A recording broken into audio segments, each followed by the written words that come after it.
was, God, it was not this last February, but the February before that, because of this next song, which is about Stephen Fry. Because I think he's awesome, but as you know, I think at this point, I hope if you have access to the internet, he's a homosexual.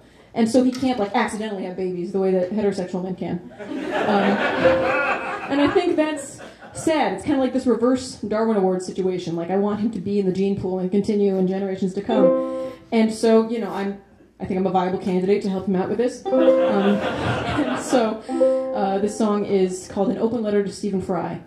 And it's basically a job application. Oh, I should mention what that has to do with Cambridge. He was honored by Harvard a year ago for being like the humanist celebrity of the year.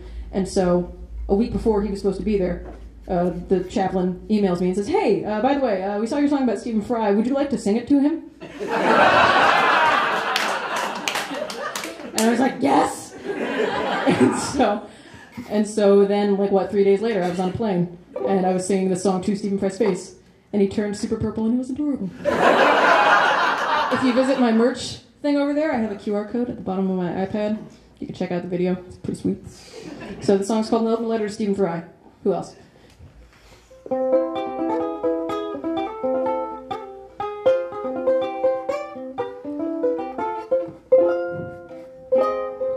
Your heart is promised to a man, and so I have no hope to win it. But consider my proposal, sir, if you can find a minute. I think the future of our species would be better with you in it.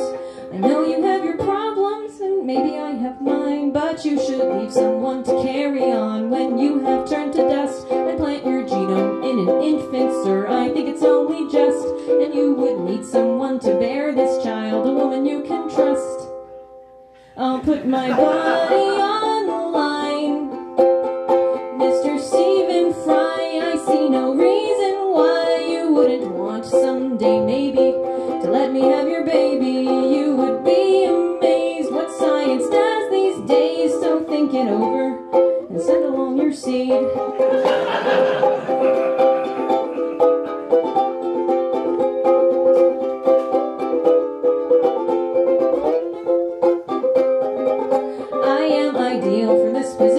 Which I hope you will not doubt. I've got those childbearing hips you always hear so much about. I have permission from my boyfriend, and he'd maybe help you out. I know it isn't much, but it's what I have to give. And I don't drink, and I don't smoke, and I eat all my leafy greens. I'll try to go to bed much earlier and get all my vaccines, and I'll put headphones on my belly, and I'll cut back on caffeine. I'll hang an iPad in the crib.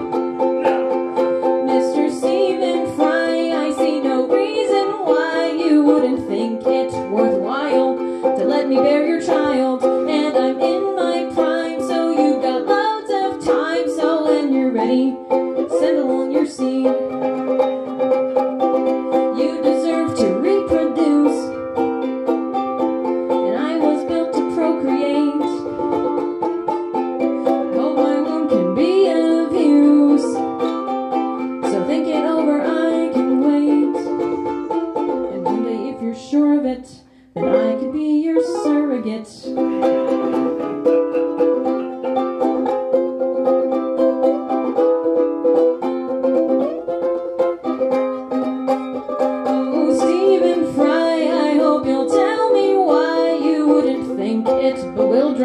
To let me bear your children. I adore you, dear. I come before you here to be the only woman you will ever need. And my fertility is nearly guaranteed, 'cause I have all the tools that you require to breed. So send along your seed.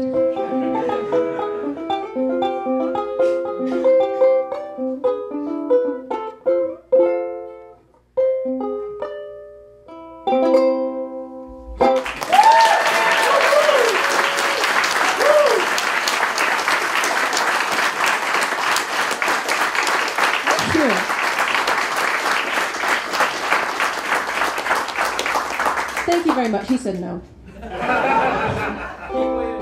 He He actually said in an interview with like basically the Australian Brian Williams that if he were to do it, I would be a good choice because I'm small and neat and pretty. Those were his exact words.